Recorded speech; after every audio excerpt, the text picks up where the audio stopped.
নমস্কার। সঞ্জয় দেব শাস্ত্রীর তরফ থেকে সকল দর্শক বন্ধুদের স্বাগত। রত্ন ছাড়া কুপিত গ্রহের প্রতিকার। রত্ন ছাড়া যে প্রতিকার হতে পারে তা আমি এই ভিডিওর মাধ্যমে আলোচনা করব। গ্রহের প্রতিকারের জন্য প্রায় সমস্ত জ্যোতিষীগণই রত্ন ধারণের পরামর্শ দিয়ে থাকেন, কিন্তু আজও এমন বহু মানুষ আছেন যাদের কাছে রত্ন ধারণ করা একটা স্বপ্ন মাত্র। রত্নের মূল্য এতটাই বেশি যার ফলে মধ্যবিত্ত বা নিম্ন মধ্যবিত্ত মানুষের পক্ষে রত্ন ধারণের করা সত্যই অলৌকিক স্বপ্ন।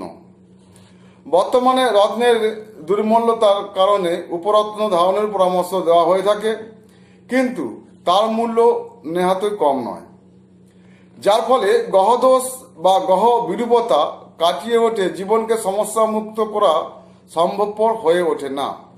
যেমন ধরা যাক, বর্তমানে কোনো জাতকের চন্দ্র এবং বুধের স্থান অত্যন্ত খারাপ, তাহলে এই অবস্থার জন্য জাতকের কি কি সমস্যা দেখা দিতে পারে। এই জাতকের পক্ষে এই সময় সুস্থ মাথার কোনো কাজ অগ্রসর হওয়া সম্ভব হবে না, কোনো বক্তব্য রাখার ক্ষেত্রেও বাধা আসবে এবং শরীরে ক্যালসিয়ামের অভাবজনিত কারণে বিভিন্ন রোগ ও দাঁতের রোগ দেখা দেওয়া যাবে। এক্ষেত্রে এই সমস্ত সমস্যা থেকে মুক্তি পেতে হলে জ্যোতিষশাস্ত্রের মতে জাতজাতিকার মুক্তা এবং পান্না ধারণ করা কর্তব্য।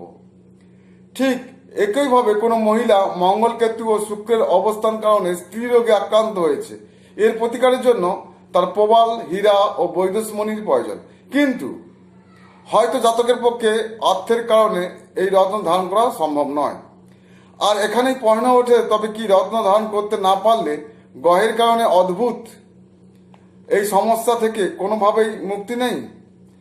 এর উত্তর অবশ্যই আছে। রত্ন ধারণ না করেও গ্রহের কারণে অদ্ভুত এই সমস্যা থেকে মুক্তির উপায় অবশ্যই আছে।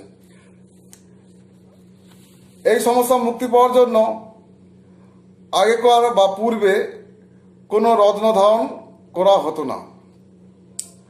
রত্ন ধারণ করা হতো কিসে না, অলঙ্কারের শোভাকে আরো বর্ধিত করার জন্য এই রত্ন ধারণ করা হতো। তাই রাজারা বা জমিদারের কাছে রক্ষিত রত্ন শোভিত এমন বহু অলঙ্কার তাদের পরিবারের মর্যাদা এবং অর্থের প্রাচুর্যের পরিচয় দিত। এরকমই শাহজাহানের ময়ূর সিংহাসন ছিল বিশাল এবং এক হীরায় খোদিত সিংহাসন, যার লোভ ইংরেজ শাসকরাও সংবহন করতে পারেননি। ইতিহাস বলে যে গ্রহ সমস্যা মুক্তির জন্য রত্নের ব্যবহার বহু পূর্বেও করা হতো, তবে তা ছিল যথাকিঞ্চিত।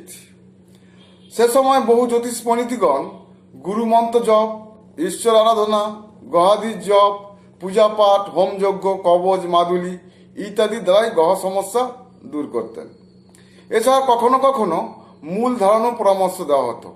প্রাচীন শাস্ত্রে ভৃগু সংহিতার উল্লেখ আছে মানুষ প্রাত্যহিক জীবনে গ্রহ সমস্যা থেকে মুক্তি পেতে কিভাবে রত্ন ধারণ না করেও রত্ন ধারণের সুফল লাভ করতে পারে এবং অতি সাধারণ নিয়মে কিভাবে কুপিত গ্রহকে শান্ত করা যায়।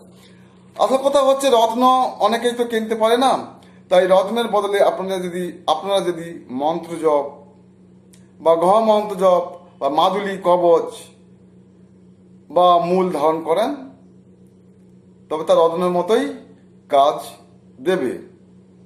তবে সঠিক লোকের কাছে সঠিক পরামর্শ নিয়ে সঠিকভাবে কবচ, মাদুলি এগুলোকে বানাতে হবে, তারপর ধারণ করতে হবে নিয়ম অনুযায়ী। রত্ন ছাড়াও ভাগ্যের পরিবর্তন করা যেতে পারে। সবাই ভালো থাকবেন, সুস্থ থাকবেন। নমস্কার।